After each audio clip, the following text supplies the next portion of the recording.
Oke, kita ada di dalam khotbah berseri Meaningless Without Jesus. Ini adalah minggu yang ke-9 ya saudara ya. Dan kita akan bicara tentang prinsip bekerja dalam ketidakpastian. Work principle in uncertainty ya saudara ya. Dan kita akan melihat nas kita adalah Pengkhotbah 11 ayat 1 sampai 6. Jadi 6 ayat saja dan saya akan bacakan yang putih, saudara bacakan yang biru. Kita akan membacanya bergantian. 1, 2, nomor 1 ya. Ayat yang pertama. Lemparkanlah rotimu ke air, maka engkau akan mendapatnya kembali lama setelah itu. Saudara, berikanlah bahkan kepada 8 orang, karena engkau tidak tahu malapetaka apa yang akan terjadi di atas bumi. Bila awan-awan sarat mengandung hujan, maka hujan itu dicurahkannya ke atas bumi. Dan bila pohon tumbang ke selatan atau ke utara, di tempat pohon itu jatuh, di situ ia tergeletak. Siapa senantiasa memperhatikan angin tidak akan menabur, dan siapa senantiasa melihat awan tidak akan menuai. Sebagaimana engkau tidak mengetahui jalan angin dan tulang-tulang dalam rahim seorang perempuan yang mengandung, demikian juga engkau tidak mengetahui pekerjaan Allah yang melakukan segala sesuatu. Ayat 6. Benihmu pagi-pagi hari, dan janganlah memberi istirahat kepada tanganmu pada petang hari, karena engkau tidak mengetahui apakah ini atau itu yang akan berhasil, atau kedua-duanya sama baik. Berbahagialah orang yang mendengar firman Tuhan, memelihara dalam hatinya dan melakukan dalam hidupnya. Nah, 6 ayat singkat ini saudara, Raja Salomo ingin memberikan hasil pengamatannya dalam prinsip bekerja. Bagaimana kita bekerja dalam dunia yang serba tidak pasti. Jadi saudara, memang ada prinsip umum ya, kerja keras, rajin, ulet, pasti akan membuahkan hasil. Tetapi di dalam dunia banyak hal yang tidak bisa diprediksi. Contoh ekonomi, kita tidak bisa memprediksi. Ada perang, ada bencana alam. Keadaan bisnis, kita semuanya tergantung dengan pasar. Mungkin ada masalah dengan bisnis partner kita, masalah dengan pegawai kita, kolega kita. Jadi banyak ketidakpastian. Lantas bagaimana prinsipnya? Nanti juga saya akan menjawab apa bedanya hopeful sama optimis.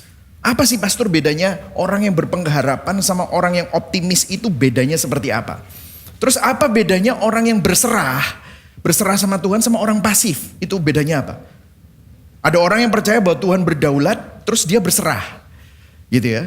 Tapi ada orang yang percaya Tuhan berdaulat, terus dia pasif. Itu bedanya seperti apa?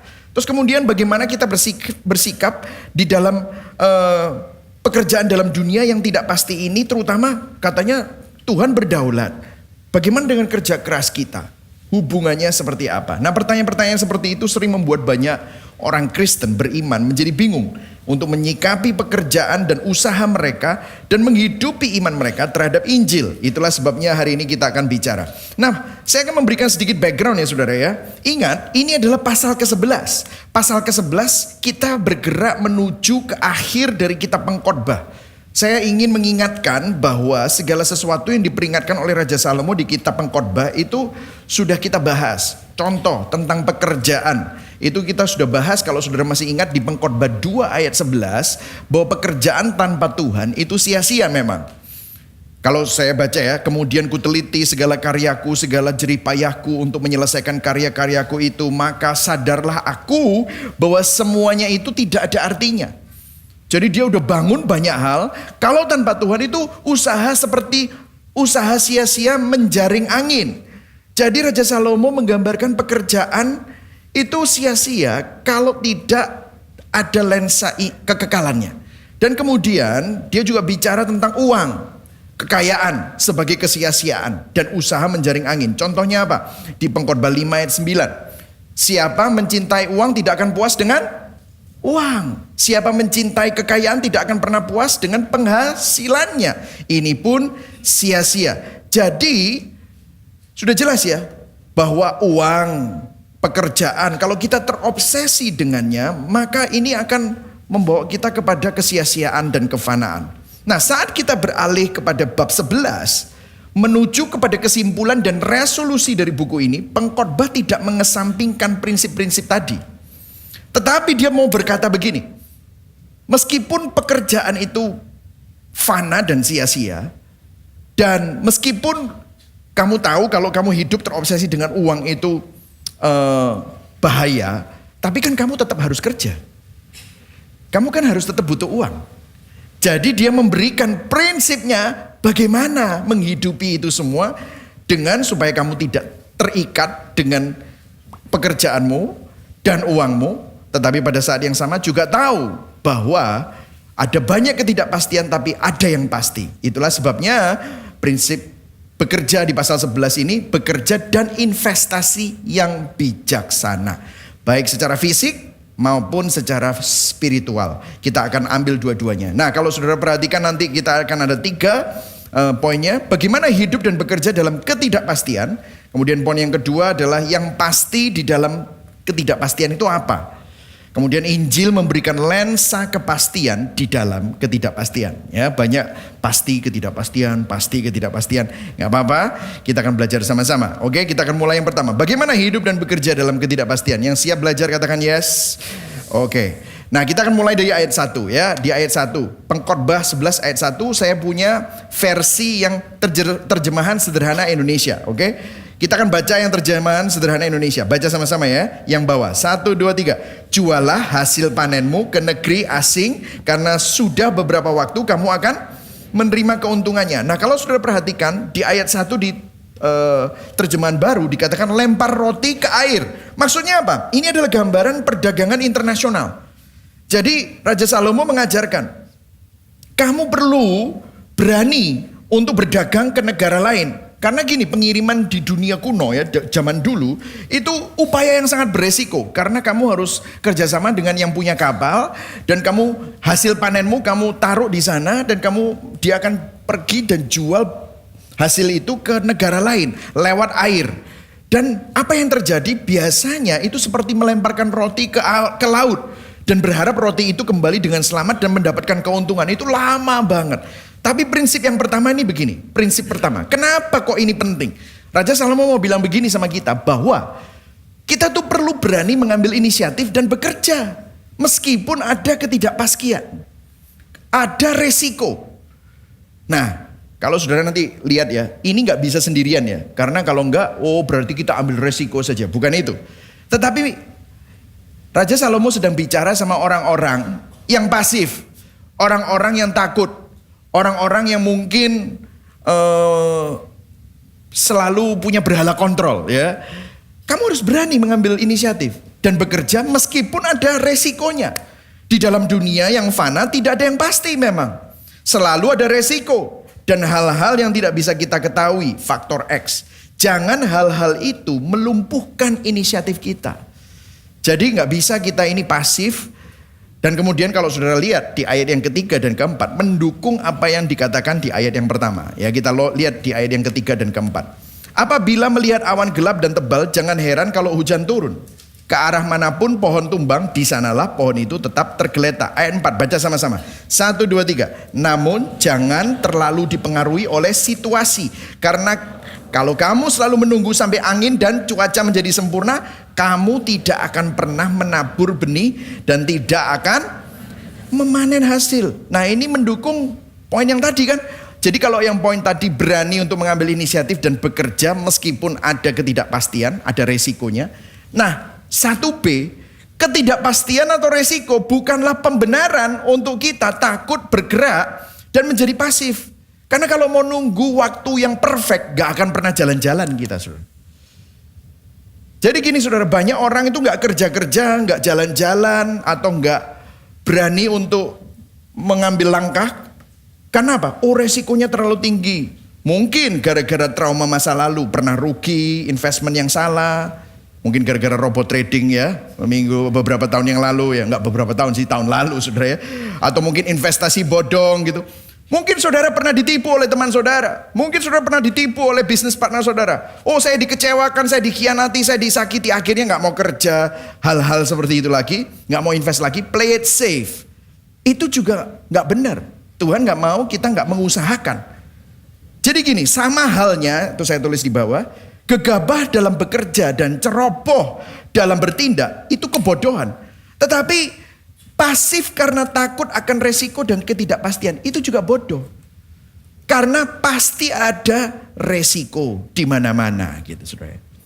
Nah, terus intinya apa? Intinya kita harus jadi pengelola yang baik. Kalau sudah dipercayakan Tuhan, ya usahakan, berinisiatif, kerjalah dengan baik, kelola dengan baik. dan mulailah melangkah itu. Terus kemudian, kalau sudah mengelola dengan baik dan ada hasilnya, ayat 2 dikatakan begini.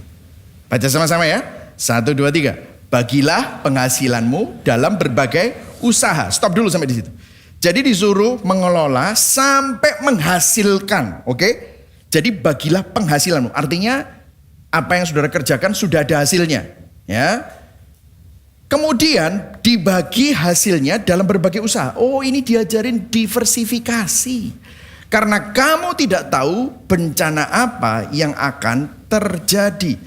Jadi kalau sudah menghasilkan, penghasilanmu itu bagi dalam berbagai usaha. Karena kamu tidak tahu apa yang akan terjadi. Jadi ini 1C. Jadi bijaklah dan lakukanlah diversifikasi. Dalam apa yang menjadi hasil usahamu, investasikan. Kalau bahasa Inggrisnya, don't put your eggs in one basket.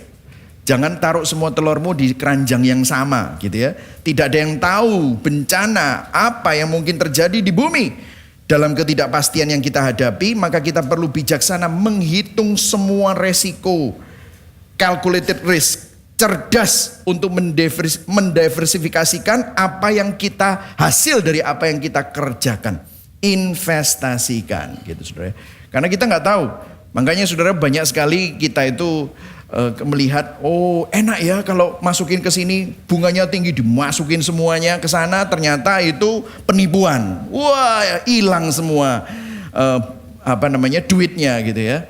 Saya makanya sampai pernah memberikan sedikit ilustrasi kepada saudara tentang orang yang namanya Urip itu ya, saudara, kehilangan berapa miliar itu ya. Saya sampai bingung kan, ini namanya masih Urip gak ya saudara, karena namanya Urip gitu ya saudara, semoga masih hidup gitu. Nah, kita perlu berdiversifikasi karena kita tidak tahu apa yang akan terjadi. Kalau semua ke stock marketnya hancur. Kita semua dimasukin emas, semuanya dimasukin real estate, semuanya jadi apa yang kita perlu diversifikasi karena kita nggak tahu apa yang terjadi. Jadi rupanya Alkitab pun sudah mengajarkan ini semua ya. Jadi intinya apa saudara? Intinya apa? Intinya adalah prinsip stewardship, pengelolaan, penata layanan. Saya kasih contoh ya dalam diversifikasi. Bedakan saudara ya antara keserakahan dengan kesetiaan. Karena begini saudara. Saudara belum punya apa-apa, saudara baru menghasilkan sedikit. Oh, saudara sudah invest sana, invest ini, bahkan utang untuk invest.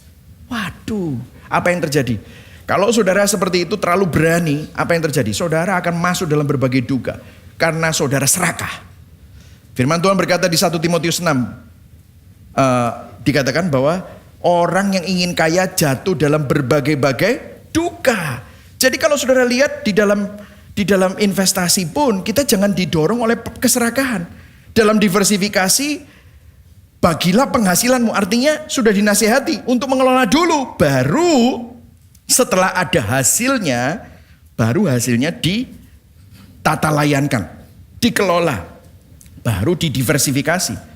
Banyak orang diversifikasi tanpa setia mengelola. Akhirnya dia didorong keserakahan, akhirnya habis saudara. Nah mungkin saudara bilang, waduh tumben. Ini Gibeon Church kok ngajarin motivasi kayak gini ya? Ya saudara ya, ini belum, oke? Belum, ini baru awal, oke saudara ya. Nah Yesus ngomong apa? Yesus ngomong apa tentang stewardship? Stewardship. Yesus juga ngomong yang sama. Dan by the way, ini bukan hanya untuk pekerjaan.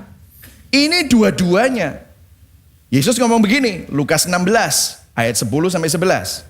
Ayo semua baca ya sama-sama. 1, 2, 3. Barang siapa setia dalam perkara-perkara kecil, ia setia dalam perkara-perkara besar. Dan barang siapa tidak benar dalam perkara-perkara kecil, ia tidak benar juga dalam perkara besar. Jadi disuruh setia. Jadi kalau kamu tidak setia dengan hal mamon yang tidak jujur, siapa yang akan mempercayakan kepadamu harta yang sesungguhnya? Ini bicara tentang holistik, bukan hanya pekerjaan saja, tetapi bagaimana dengan anak istrimu? Bagaimana dengan keluargamu? Bagaimana dengan relasi-relasimu? Jadi ini keseluruhan, holistik life. Bagaimana dengan kesehatanmu? Bagaimana dengan talentamu? Bagaimana dengan pelayananmu, ibadahmu? Ini semua. Setianya semua. Gitu saudara. Randy Alcorn, penulis dari buku Money, Possession and Eternity.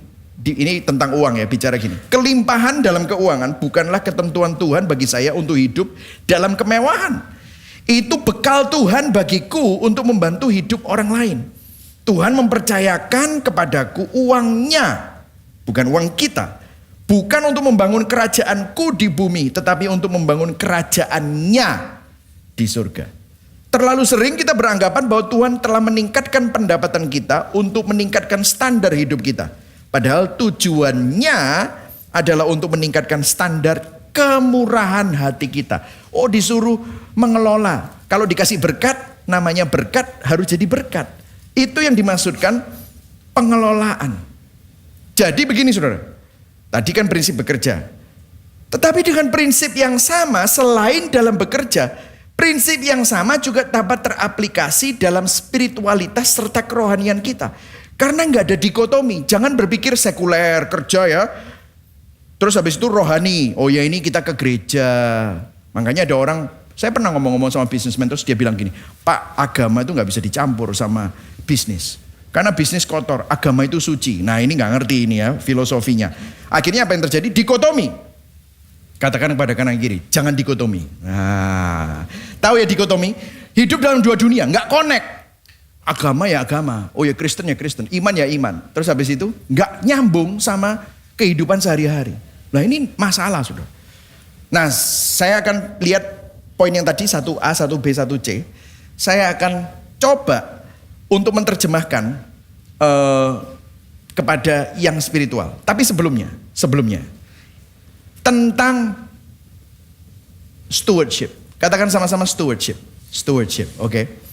Pengelolaan, katakan sama-sama pengelolaan. Ya. Kalau saya tanya sama saudara, kalau saudara itu mengelola apa yang Tuhan percayakan, yang punya semua dalam hidupmu itu siapa? Kita? Kita atau Tuhan? Tuhan. Saudara pernah ya, Bu Charlotte tuh pernah ngasih sebuah ilustrasi bagus sekali. Saudara pernah masuk ke supermarket, terus ada kantongan-kantongan, terus apa yang terjadi? Saudara harus menitipkan barang ya, saudara ya. Terus kemudian saudara titipkan barangnya, terus saudara dapat nomor. Saudara shopping 10, 15 menit, 20 menit, selesai, bayar, keluar, ambil lagi. Saudara kasih nomornya, barangnya, terus orangnya yang jual. Nanti ya Pak ya, datang 2 jam lagi, saya masih pakai barangnya. Marah gak saudara? Ya marah lah, wong itu barang titipan, bukan barang dia. Atau kalau enggak gitu, besok ya Pak ya datang lagi. Soalnya barangnya lagi saya pakai, saya putarkan gitu misalnya saudara. Enggak bisa, kenapa? Karena itu barang titipan. Maka pengelola, nah saya mau tanya sama saudara. Ini pertanyaan sebelum kita masuk ke dalam yang spiritualitas. What is your non-negotiable? Apa yang menjadi hal yang mutlak dalam hidup kita? Yang tidak bisa diganggu gugat. Of course kalau di gereja jawabannya Tuhan. Kan begitu saudara ya. Wah kalau di Gibeon gospel. Injil ya kan. Oh selalu bilang begitu. Tetapi gimana bentuknya? Saudara banyak orang ini sebenarnya gak pernah mengecek ini. Sebenarnya kita semua memiliki hal yang mutlak atau non-negotiable, tapi tidak pernah dikatakan. Atau tidak pernah dievaluasi apakah nilai-nilai hidup kita yang non-negotiable itu sesuai dengan Alkitab, sesuai dengan Injil atau tidak.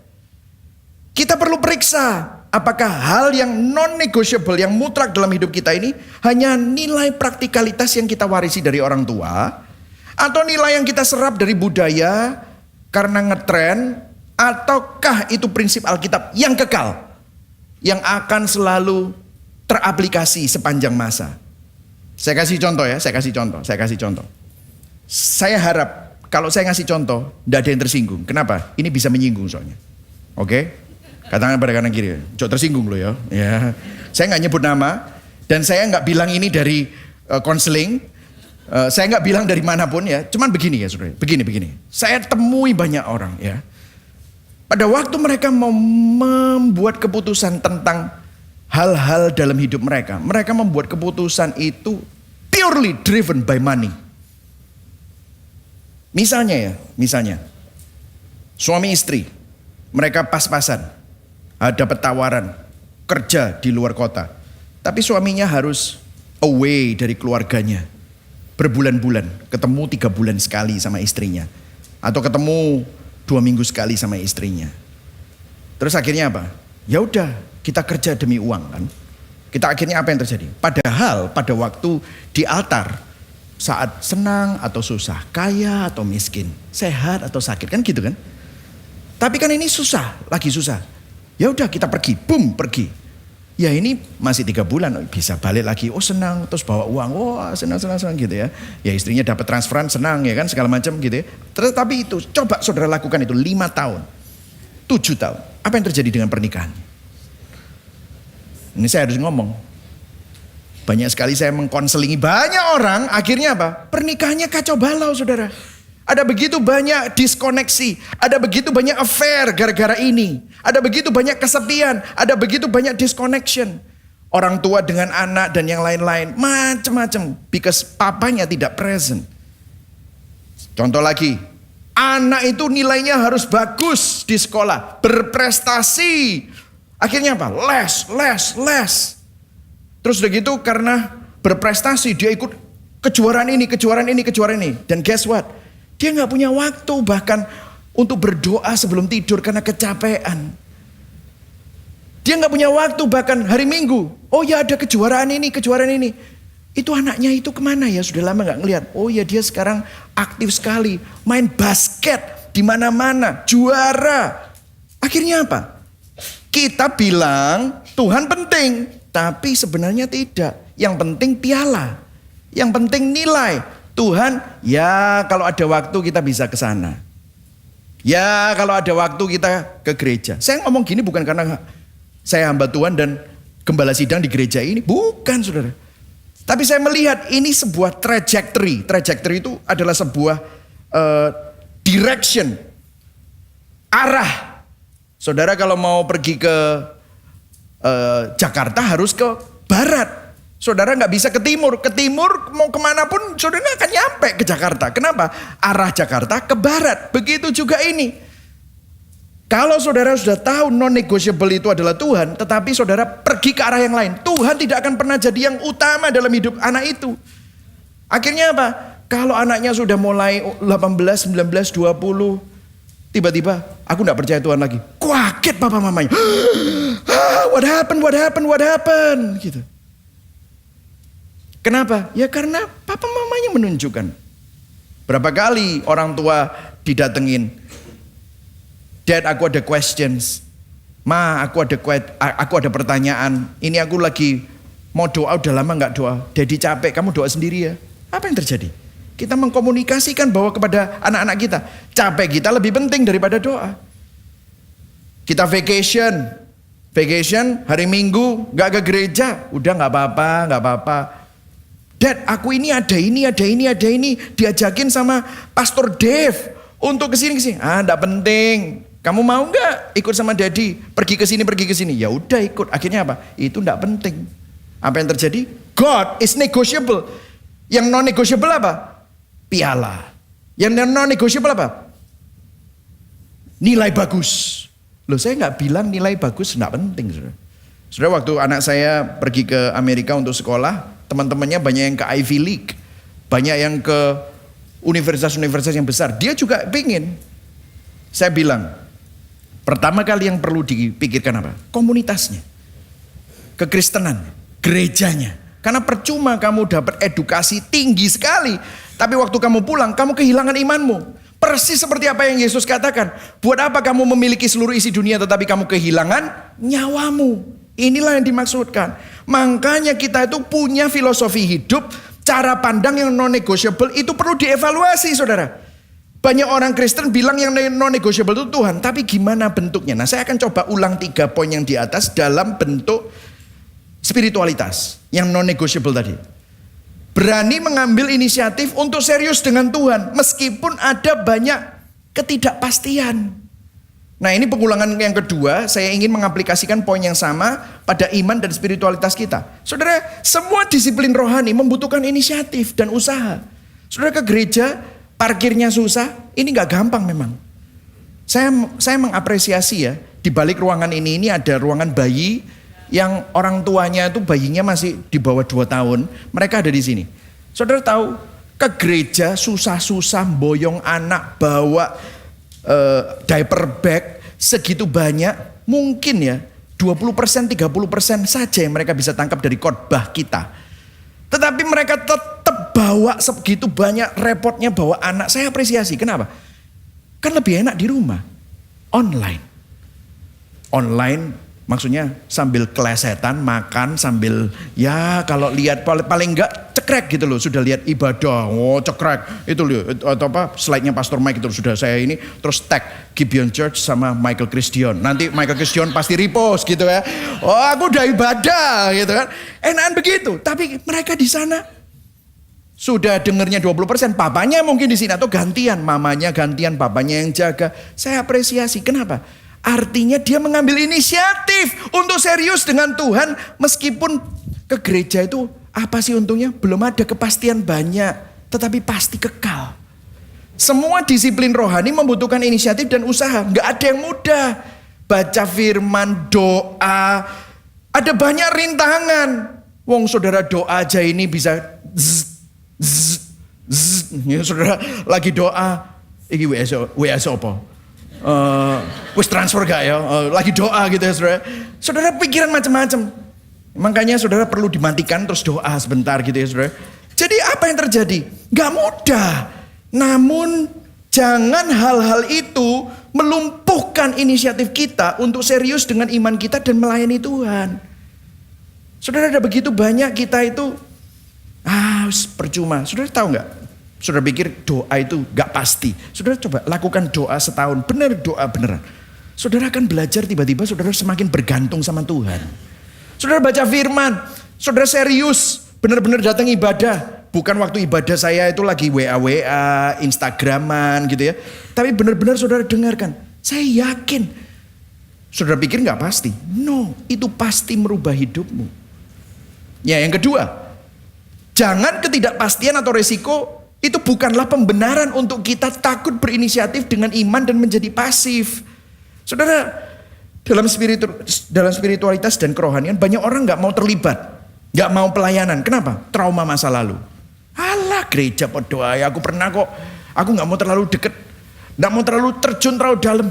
Begitu terjun, saya tahu nanti jeleknya semua. Saya soalnya pernah dikecewakan. Saya pernah dikhianati. Sering ya dengar seperti itu. Saya disakiti. Akhirnya gak mau ke gereja, online saja, gak mau terlibat, gak mau pelayanan.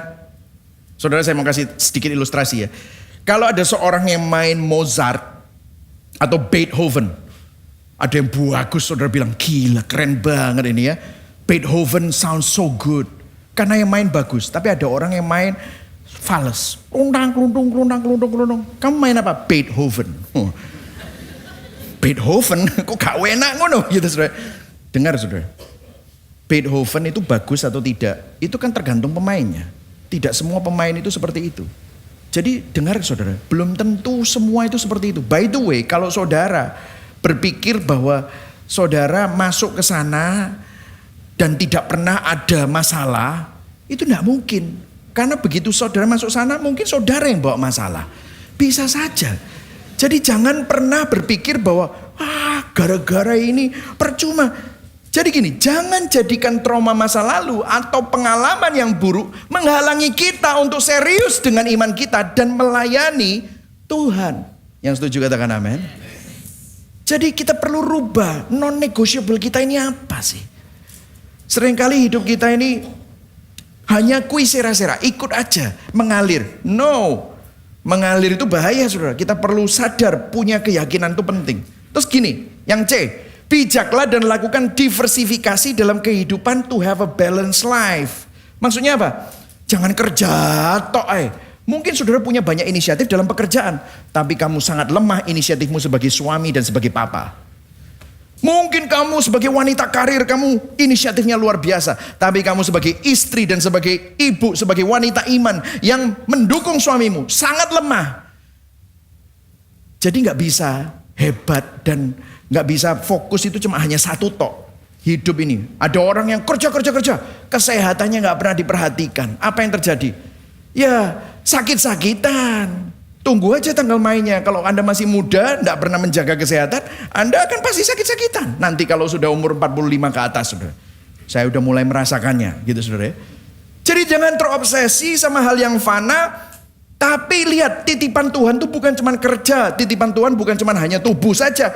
Tapi lihat, hadirlah bagi keluargamu, pasanganmu, anak-anakmu, itu titipan Tuhan. Ajari anak-anakmu untuk merenungkan Injil. Dampingi mereka untuk beribadah dan melayani Tuhan. Karena itu warisan kekal yang tidak bisa binasa. Yang setuju katakan amin. Jadi ini kita perlu lihat. Ada orang yang kejar pencapaian, kedudukan, jabatan, cari penerimaan.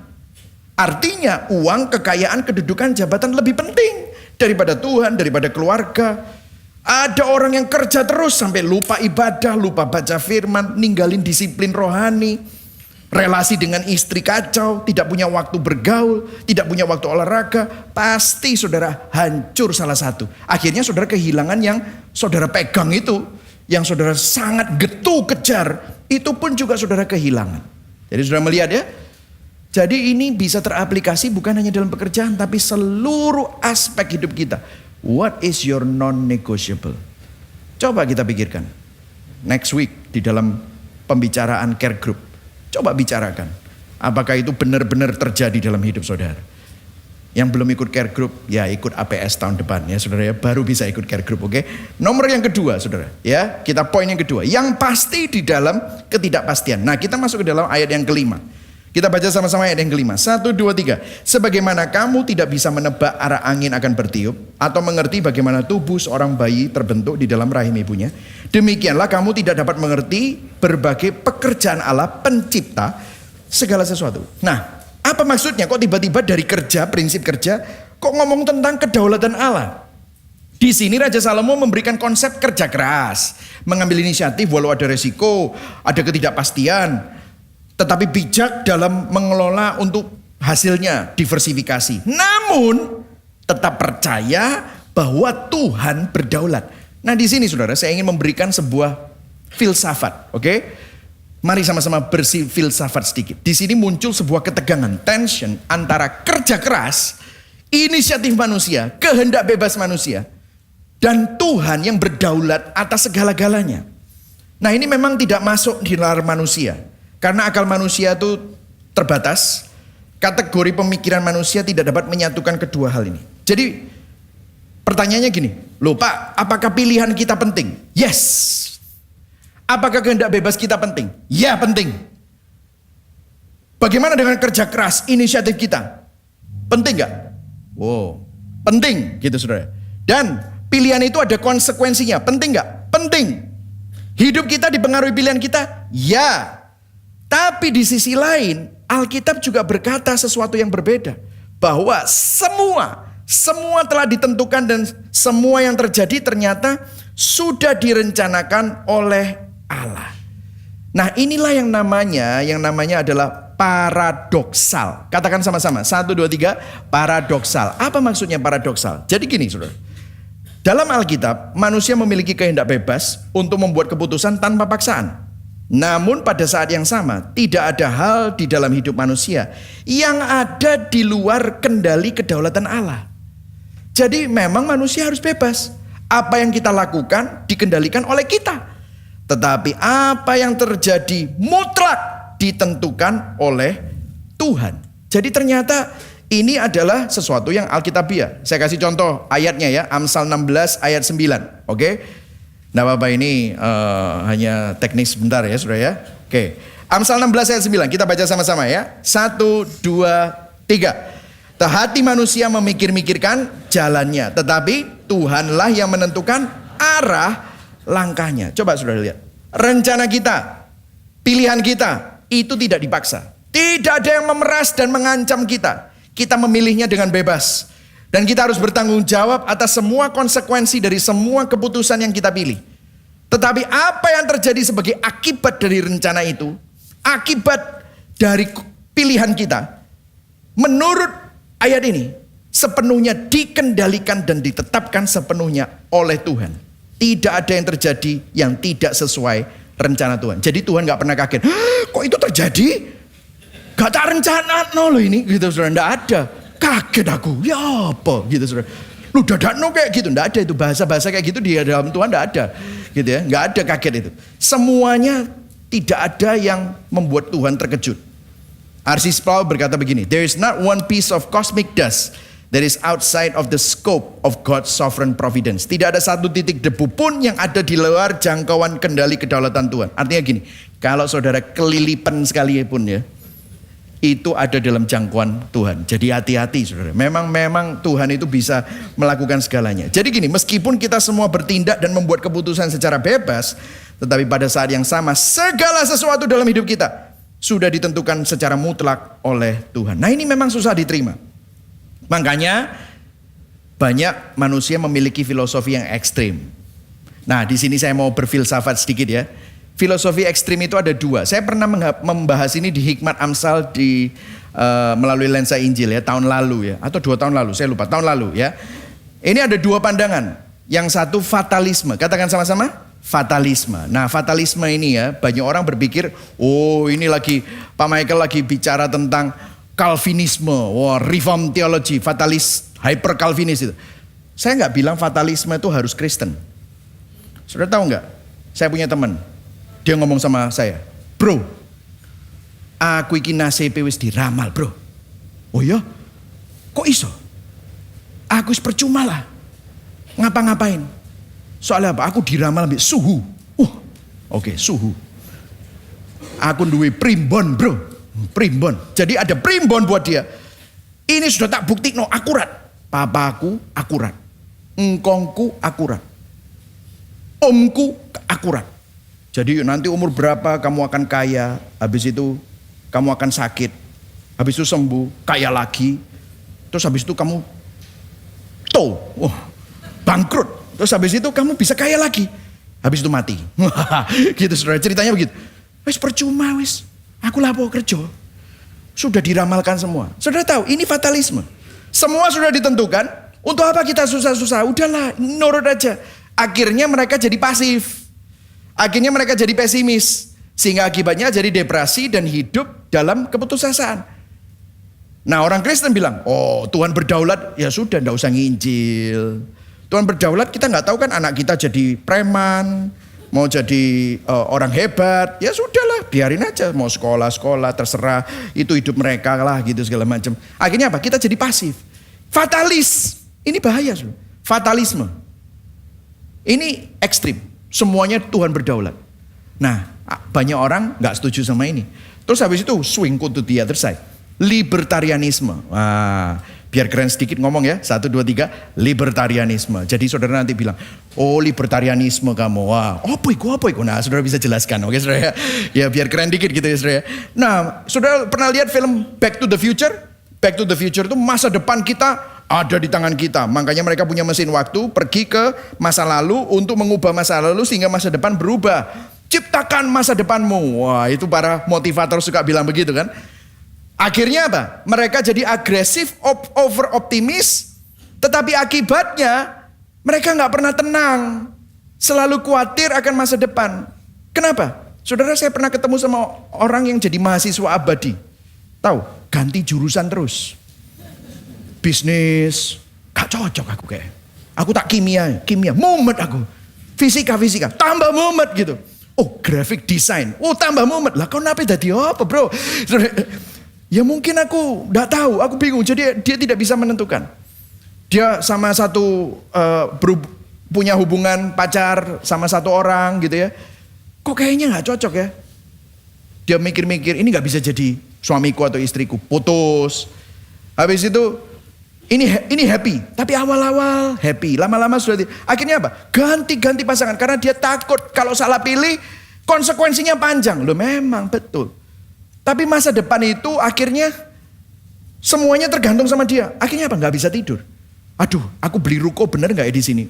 Ada promo di ruko sana. Aduh, aku tiwasi beli kelarangan. Mata kon, ini nek dijual, piro? Aku rugi. Nek beli di sana, gak bisa tidur saudara. Mikirin rukonya.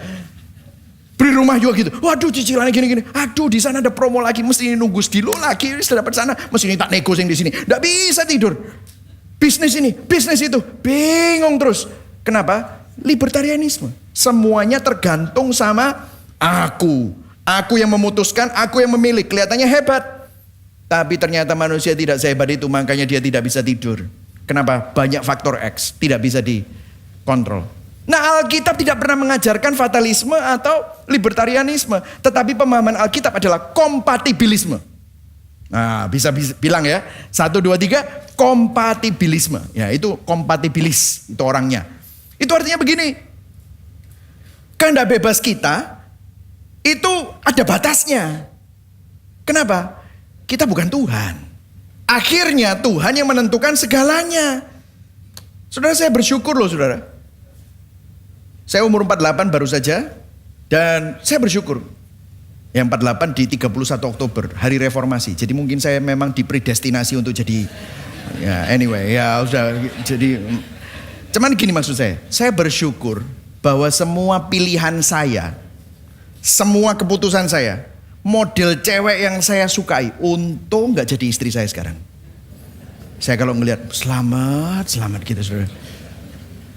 Saya bersyukur bahwa dulu saya ditanyain sama papa saya, kamu mau sekolah apa Mike? Musik. Wow, kamu jadi musisi. Ya kalau kamu mau sekolah musik, bayar sendiri ya. Gitu papa saya ngomong kayak gitu.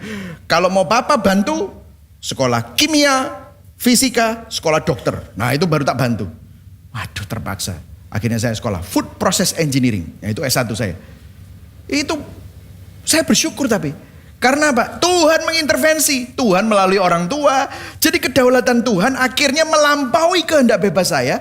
Sehingga sekarang saya kalau melihat ke belakang saya tenang. Oh saya mengerti kenapa ini terjadi.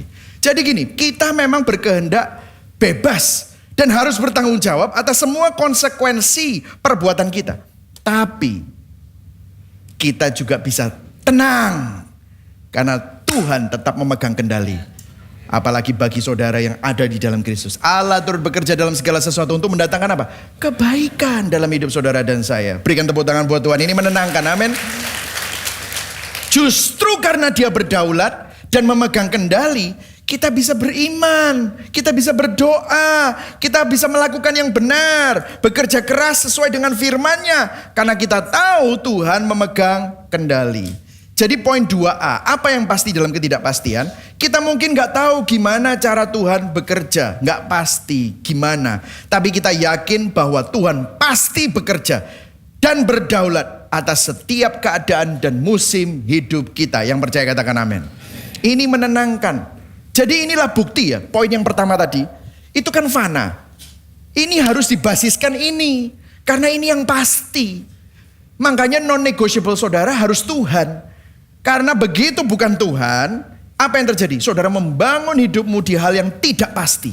Saudara membangun hidupmu di hal yang fana. Yang pasti adalah Tuhan. Yang tidak pasti itu kehidupan fana. Kalau kita tidak membangun yang fana di atas yang kekal, maka ini semua sia-sia. Saya kasih contoh secara cepat ya. Coba saudara lihat kisah Yusuf. Yusuf ini ya saudara ngalami macam-macam. Dia mendapat mimpi, sombong. Jadi favorit papanya. Habis itu dibuang ke sumur, dijadikan budak, difitnah memperkosa istri bosnya, masuk penjara. Waduh, soro hidupnya. Banyak kehancuran, perbudakan, ketidakadilan, pemfitnahan, kekecewaan, tangisan. Namun bertahun-tahun kemudian mulai menjadi jelas bahwa melalui penjara, Yusuf ketemu sama tukang minum raja. Yang akhirnya membawa Yusuf ketemu sama Firaun. Akhirnya Yusuf jadi Perdana Menteri Mesir setelah menerjemahkan mimpi Firaun. Yusuf jadi orang hebat, saudara-saudara dan keluarganya malah ditolong, ada pemulihan. Apa yang Yusuf pegang selama hidupnya naik turun nih? Yang non-negotiable apa? Tuhan. Amin saudara. Tuhan yang dipegang. Tidak ada yang lain. Makanya Yusuf sampai membuat kesimpulan di Kejadian 50 ayat 20 ayat, baca sama-sama. 1, 2, 3. Memang kamu telah mereka-rekakan yang jahat terhadap aku. Tetapi Allah telah mereka-rekakannya untuk apa? Kebaikan. Jadi apa yang menjadi tanggung jawab kita? Terus pilih untuk percaya kepada Tuhan. Terus pilih untuk melakukan yang benar sesuai firman Tuhan. Itu non-negotiable. Itu non-negotiable-nya. Yang mutlak. Tetap tenang dan percaya kepada Tuhan, bahwa Tuhan memegang kendali. Percaya bahwa Tuhan bekerja dalam segala sesuatu, termasuk hal-hal yang buruk dalam hidupmu. Beberapa waktu yang lalu ada orang yang bertanya, perbedaan optimis sama hopeful itu apa sih? Ya, saya kasih definisinya. Orang optimis itu keyakinan fana. Oh, aku punya plan. Segala sesuatu yang kita rencanakan akan baik-baik saja. Pasti sukses. Itu optimis. Itu motivasi. Tapi hopeful, pengharapan. Orang yang penuh pengharapan. Ini adalah gini. Keyakinan kepada Tuhan. Aku perlu bikin plan. Dalam setiap keadaan kalau planku berhasil, ya Tuhan memberkati, puji Tuhan. Kalaupun planku gak berhasil, Tuhan tetap memberkati. Karena apa? Memberkatinya pasti ada yang baik. Tuhan yang bekerja sesuai kehendak kedaulatannya adalah Tuhan yang memanggil aku, mengasihi aku dan memelihara aku untuk kemuliaannya. Pasti di balik semua ini pasti ada kebaikannya. Jadi itu orang yang penuh dengan pengharapan. Jadi gini ya saudara, kalau orang Kristen ini 2B ya. Saat paham akan kepastian kedaulatan Allah, kita bukanlah orang yang optimis, namun orang berinjil yang penuh dengan pengharapan. Yang setuju katakan amin. Ini beda. Pengharapan tuh beda sama optimis. Optimis itu hanya positif tanpa basis. Tapi kalau pengharapan, meskipun keadaannya buruk pun, kamu tetap berpengharapan bahwa Allah tetap baik. Tuhan tetap baik. Bahwa di tengah-tengah keburukan ada kebaikan di dalam Allah. Kita masuk dalam poin yang ketiga. Injil memberikan lensa kepastian di dalam ketidakpastian. Nah saudara, ketika kita mempertimbangkan kedaulatan pemeliharaan Tuhan atas hidup kita, kita sadar bahwa Tuhan adalah Tuhan dan kita bukan Tuhan.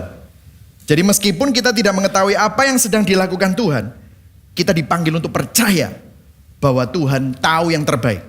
Nah, kita lihat ayat ke-6, dikatakan begini. Baca sama-sama ya. 1, 2, 3. Taburlah benihmu di pagi hari dan lakukanlah berbagai usaha yang lain sampai waktunya tidur di malam hari. Karena kamu tidak tahu usaha mana yang akan berhasil atau malah semuanya akan berhasil dengan baik. Jadi Raja Salomo menegaskan, Tuhan berdaulat atas segala sesuatu, termasuk segala sesuatu yang gak pasti dan kamu gak tahu.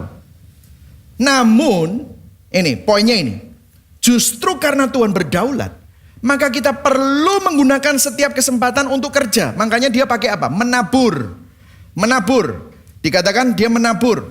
Justru karena Tuhan berdaulat, kita gunakan setiap kesempatan untuk kerja. Kerjanya bukan hanya fisik ya, kerja fisik dan kerja spiritual juga. Sama anak-anak kita, sama kehidupan kita. Karena kita tidak tahu apa yang akan Tuhan lakukan, maka kita harus menggunakan setiap kesempatan untuk bekerja. Jadi gini saudara, justru karena Tuhan berdaulat, maka Raja Salomo menasehati kita dengan bijak untuk menggunakan setiap kesempatan untuk bekerja. Karena kita nggak tahu apa yang akan diberkati Tuhan, maka kita harus menggunakan setiap kesempatan untuk bekerja. Nah dengar saudara, nasihat praktis dari pengkhotbah tentang bekerja ini diberikan dalam bentuk analogi. Dalam bentuk apa? Menabur benih. Dari tadi kerja, menabur. Lempar rotimu, menabur roti ke laut. Nah menabur ini dipakai oleh Alkitab berkali-kali. Nah menabur benih ini bukan cuma hanya bagi para petani, tetapi juga bagi kita dan dalam banyak kehidupan. Alkitab paling sering menggunakan gambaran menabur dan menuai untuk berbicara tentang apa yang kita lakukan dalam hidup kita. Yesus pernah menceritakan sebuah perumpamaan seorang petani yang menaburkan benih. Perumpamaan seorang penabur. Dia berkata begini. Nah di sini ya, gospelnya. Ada yang menarik di sini sebelum saya baca. Ayat ini ada korelasi dengan pengkhotbah 11 ayat 5 dan 6. Tentang kita nggak tahu, banyak nggak pasti. Caranya gimana? Tapi Yesus ngomong gini. Nah ini loh, kasih lensa kepastian. Beginilah hal kerajaan Allah. Caranya Tuhan kerja. Seumpama orang yang menaburkan benih di tanah. Lalu pada malam hari ia tidur. Pada siang hari ia bangun dan benih itu mengeluarkan tunas dan tunas itu makin tinggi. Nah ini, bagaimana terjadinya tidak diketahui orang itu. Saudara kalau klik di situ ya, di Alkitab itu langsung nyambungnya ke pengkhotbah 11 ayat 5 sampai 6. 28, bumi dengan sendirinya mengeluarkan buah. Mula-mula tangkainya, lalu bulirnya, kemudian butir-butir yang penuh isinya dalam bulir itu. Apabila buah itu sudah cukup masak, orang itu segera menyabit sebab musim menuai sudah tiba. Maksudnya Yesus apa? Yang kamu tabur apa? Kalau menabur itu bukan menabur duit supaya tambah duit, enggak. Ini bicara tentang hidupmu. Yang kamu taruh di dalam hidupmu itu apa? Yang kamu bagikan dalam hidupmu itu apa? Itu pasti menuai sesuatu. Kalau daging, menuai kebinasaan. Kalau roh, menuai kehidupan. Dengan pekerjaanmu juga gitu. Apa yang kamu kejar dari pekerjaanmu? Kalau itu hanya sekedar uang, sia-sia. Kalau kamu cuma hanya kejar anakmu pintar, berhasil, sia-sia. Apa yang kamu tabur dalam hidup anakmu? Apa yang kamu tabur dalam pernikahanmu? Dia mau ngomong sesuatu yang lebih daripada sekedar itu. Nah, dengar saudara, perhatikan. Salomo dalam keterbatasannya hanya melihat prinsip menabur ini dalam pekerjaan fisik. Nah, perhatikan, perjanjian lama adalah bayangan dari perjanjian baru. Perjanjian baru adalah penggenapannya. Yesus ingin membawa apa yang dibagikan oleh Salomo. Dia ingin nunjukin, aku menebus kamu dari fana, hal-hal yang fana dan sia-sia. Untuk dibawa, untuk menabur lebih dari sekedar pekerjaan jasmani. Namun pekerjaan spiritual yang kekal. Lebih daripada cuma hanya kerja, dapat duit, beli rumah, punya pekerjaan, punya toko, nanti diwariskan sama anak-anak, terus kita mati, anak-anak juga ngulang yang sama. Lebih dari itu. I have something more than this vicious cycle of vanity. Sebuah siklus yang kejam dari kesia-siaan ini. Aku mau menyelamatkan kamu dari kesia-siaan ini. Nah, bagaimana kita bisa menabur pekerjaan spiritual yang kekal? Nah, ada yang menarik. Kalau kita kembali di Markus 4 tadi tentang penabur. Kalau kita baca Markus 4 ayat 14. Ayat 14 dikatakan begini. Penabur itu menaburkan apa, saudara? Penabur itu menaburkan apa, saudara? Firman. Saya mau tanya sama saudara. Siapakah sang firman itu? Kalau saudara udah di Gibeon, saudara udah tahu. Yohanes 1 ayat 1. Pada mulanya adalah firman. Firman itu adalah Allah. Firman itu bersama dengan Allah. Ayat 14-nya, firman itu menjadi manusia. Tinggal di tengah kita, bertabernakel. Tinggal di tengah kita. Dengar, dia bukan hanya tinggal, dia hidup sempurna ketaatannya, tapi mati di atas kayu salib seperti seorang pendosa. Melalui karya salibnya, Yesus sang firman itu berinisiatif untuk menabur dirinya bagi saudara dan saya untuk menebus kita. Coba kita lihat tadi, bahwa segala sesuatu tanpa Tuhan sia-sia. Betul, dia tanggung kesia-siaan saudara dan saya. Coba kita lihat tadi, pekerjaan itu penuh dengan penderitaan. Dia mengalami penderitaan untuk saudara dan saya. Dalam pekerjaan banyak resiko.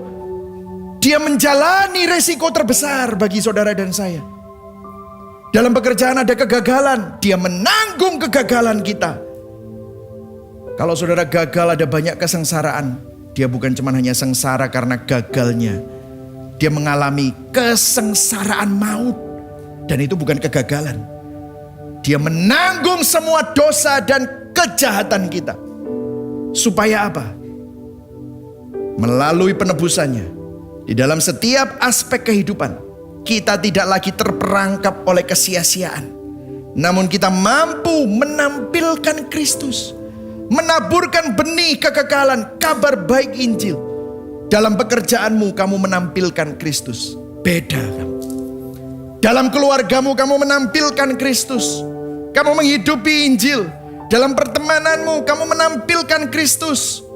Dalam hubungan, dalam relasi kamu menampilkan Kristus. Dalam keberhasilan kamu gak sombong karena kamu tahu ini semua titipan. Kamu tampilkan nilai Injil. Kamu bahkan berkati orang-orang di sekitarmu. Kalau kamu gagal, di dalam kegagalan kamu bisa menampilkan Kristus. Kamu tahu bahwa Tuhan tetap bekerja bahkan dalam kegagalan untuk mengubah dirimu. Di dalam setiap keberhasilan, saudara gak sombong. Kegagalan, saudara gak hancur. Dalam setiap krisis, saudara tahu Kristus bekerja di tengah-tengah krisismu. Dalam sukacita maupun duka, saudara bisa bilang, Tuhan tetap baik. Dalam setiap kesempatan, saudara menampilkan Kristus. Itulah sebabnya 1 Korintus 15 ayat 57 sampai 58. Baca sama-sama ya. Ini ayat penutup saya. 1, 2, 3. Tetapi syukur kepada Allah yang telah memberikan kepada kita kemenangan oleh Yesus Kristus Tuhan kita. Stop dulu sampai di sini. Katakan sama-sama, Yesus telah menang bagi kita. Yesus telah menang bagi kita. Ayat 58. Karena itu, saudara-saudaraku yang kekasih, berdirilah teguh, jangan goyah. Giatlah selalu dalam apa? Pekerjaan Tuhan, sebab kamu tahu bahwa dalam persekutuan dengan Tuhan, jerih payah kita tidak sia-sia. Berikan tepuk tangan buat Tuhan. Gak ada yang sia-sia. Dengerin, bahkan dalam kegagalanmu tuh gak sia-sia. Bahkan dalam dukamu tuh gak sia-sia. Keberhasilanmu, orang dunia bilang berhasil itu baru gak sia-sia. No. Dalam keberhasilanmu pun kalau tanpa Tuhan itu sia-sia. Tapi dalam keberhasilan di dalam Tuhan tidak sia-sia. Karena keberhasilan itu saudara tampilkan Kristus. Saudara berkati orang. Saudara muliakan Tuhan melalui itu. Dalam kegagalan saudara tetap muliakan Tuhan. Dalam krisis saudara tetap muliakan Tuhan. Karena apa? Yang non-negotiable bukan berhasil atau gagal. Tetapi Tuhan yang terus bekerja. Dan Tuhan yang menjadi non-negotiable kita di tengah-tengah kehidupan kita. Amin saudara. Pertanyaan reflektif.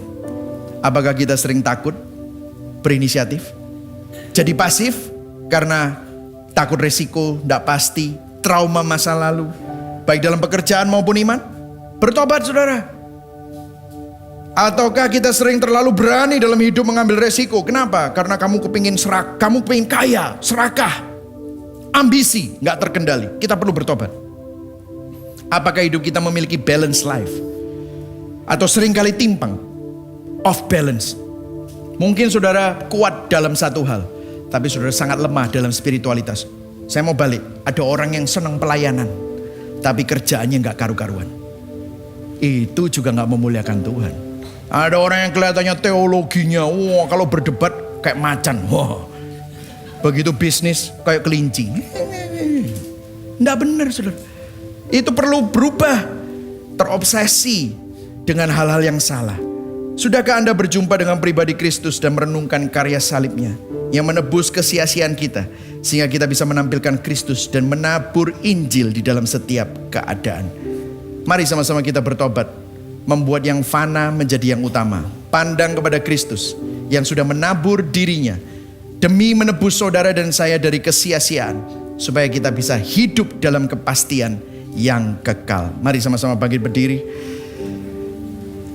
Sebelum kita menyanyikan lagu Christ is our hope in life and death, karena Injil kita berani berinisiatif dalam ketidakpastian, karena kita tahu bahwa Tuhan pasti menuntun dan bekerja dalam setiap keadaan. Yang setuju katakan amin.